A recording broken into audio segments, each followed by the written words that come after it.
We're back for episode 3 of What's on Fire. I'm State Senator Josh McLaurin. And I'm State Representative Ruel Roman.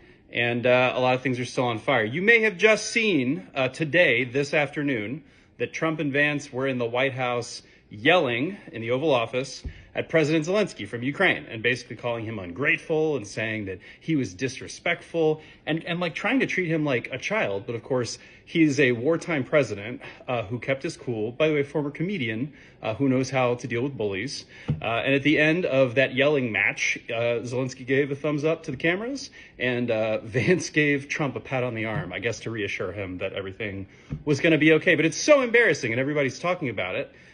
We are truly disgracing ourselves. It seems like we're finding new lows every single day. We are aligned with Putin, a dictator, an autocrat who obviously initiated the conflict against Ukraine. And there was a United Nations resolution vote recently that Russia, North Korea, and guess who? The United States voted together on, which basically denied that Russia was actually the aggressor. So it's just shameful all around. It's very, very on fire. Yeah, listen, I am very anti-invading other countries. So, you know, we try to have some consistency around here, and it's just very hard to do. And the unfortunate reality is that that's just part of the chaos that continues to ensue. And it seems like the more that there's chaos here domestically, the more they're going to try to sow chaos internationally so they can distract from the insane fires they're lighting right here. And as for those of you who don't know, right now, the congressional delegations are working on budget resolutions to figure out how we're going to fund government, because as much as Elon Musk thinks he's saving us a lot of money, he's not. And they still have to figure out a budget. And with the recent sort of budget outline that was passed out of the House, we are expecting a lot of cuts to important programs like Medicare. And to be very clear, even when they say things like, oh, we're not cutting it, we're just getting rid of some staff, that's a cut.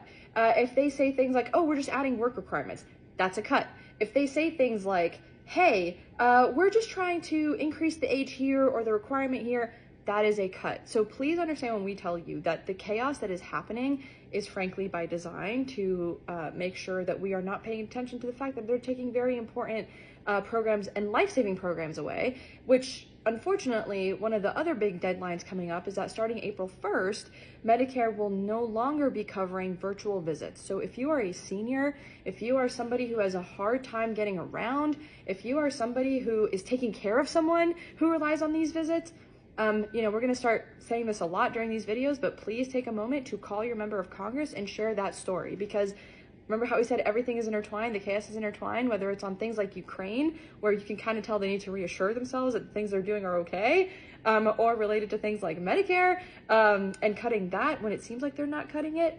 It really does matter to hear from you. And Elon Musk is just standing up in cabinet meetings and apparently not taking his dark MAGA hat off or whatever. And all these like nervous cabinet officials are sitting down because they all now owe fealty to Trump and Musk. And Musk is just lying about things like Ebola prevention, right? So he's like, oh, well, we canceled some things internationally, but don't worry, we're uncanceling some of them. No, they're not. They're not actually uncanceling them. They're trying to put a narrative cover, a fig leaf, over the fact that once you fire those personnel, once you refuse to disperse those funds, there are nonprofits or organizations set up internationally that are completely reliant on these funds. And so when the fund spigot turns off, those organizations die and you can't just rebuild them overnight. So we're not going to see the effects of that immediately. But like, for example, hundreds of thousands of people who are getting HIV/AIDS treatment or prevention, that was a program started under George W. Bush, basically going to be gone, right? And so we're going to feel the effects of this maybe for generations to come. Yeah, we talked about this during our first one, right? When I said that, hey, listen, these things are all interconnected. And the part that some people miss is that some of this work has already been done. So we mentioned to y'all a peanut farmer here in Georgia who's already grown the crops, right? He already is working to sell, like the government said, we want to buy this from you. He put in the money, he put in the investment, and now he's not going to get paid because Elon Musk is trying to make it seem like he's cutting funds. But the other piece that's really important, and let's not forget, is in case y'all have forgot, there have been a lot of plane crashes, a lot of near misses. And now Elon Musk is saying, oh, actually, we don't like the person who got the contract for the FAA, and I'm going to fire a bunch of these people.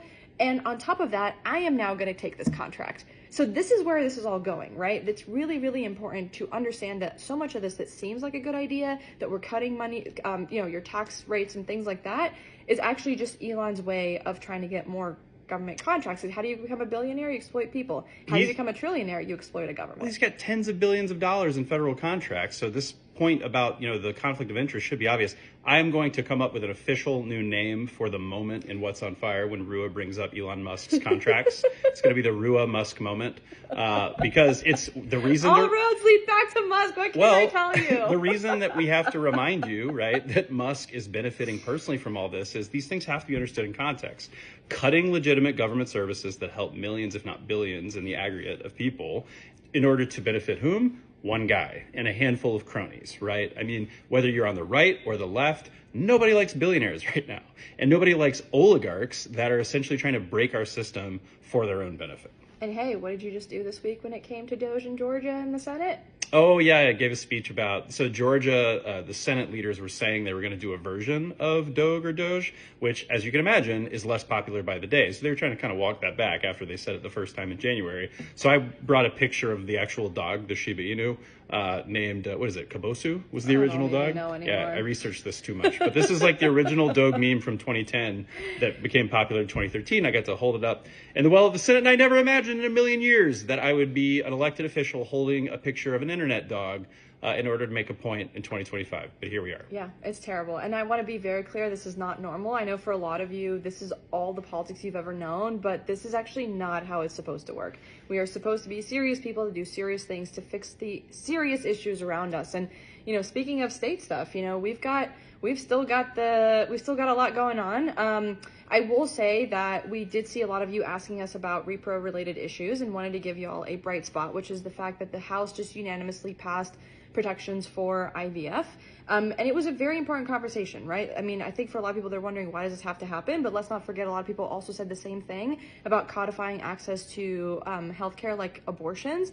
And now those are gone because of the overturning of Roe v. Wade. So we are trying to find ways to make sure that we are codifying any form of reproductive care and rights that we can. Obviously, that's difficult when you're in the minority, but we will always try, as we've promised you from day one. Yeah, and the key point for me right now that's sort of true for reproductive rights with the whole Roe v. Wade overturn in the last 2-3 years, plus all this stuff about our democracy, is you can't take any of this stuff for granted, right? This is actually tragic to think about, but a lot of people don't realize that in 2019, when Georgia passed the 6-week abortion ban, there were Republicans who voted for that ban who never thought it would become law. They voted for it because they didn't want to make their base angry, but they thought, well, Roe v. Wade is in effect, so there's no way that this will become law. Well, guess what? Things can change, right? And if you take your rights for granted, if you take protections for granted, they can go away. And so, I did an interview on a local TV news station like a week ago, where I was trying to ring the alarm bells a little bit about democracy and say, hey, this stuff that's going on with Musk and the top level stuff with, congressional spending and separation of powers, it's kind of dangerous, and we all have to be civically engaged. And, the anchor or the reporter who was talking to me was a little bit like, whoa, that you're kind of scaring me, or you're supposed to, or do you want to be saying that scary stuff? And I was like, yes, I'm not trying to be alarmist, but I think that we have to be grateful for what we have. We have to know what we have, and we have to take steps every day, even if it's, you think of it like a good diet or exercise. You don't have to go do an Ironman every day, but it helps if you try to have a balanced diet and you try to get your steps in, right? I think we can all get our steps in with respect to democracy by doing like what Rep. Roman said, calling your representatives, by staying engaged on these issues, by, keeping track of the ways that our institutions are maybe failing. Yeah, and if you're here in Georgia, come visit us at the Capitol. It's called the People's House for a reason. And when you come down here and you talk to your state representatives and state senators, it really does leave an impression on us. Even if we're voting, you can come to the ropes and pull us out and say, hey, I'm really opposed to this bill, or I really support this bill, or, I'm really worried about what's happening on a national level. Can you please work with our members of Congress to do this? And here's what we need from y'all. We need y'all to also talk to your friends and neighbors. Break them out of their information ecosystem.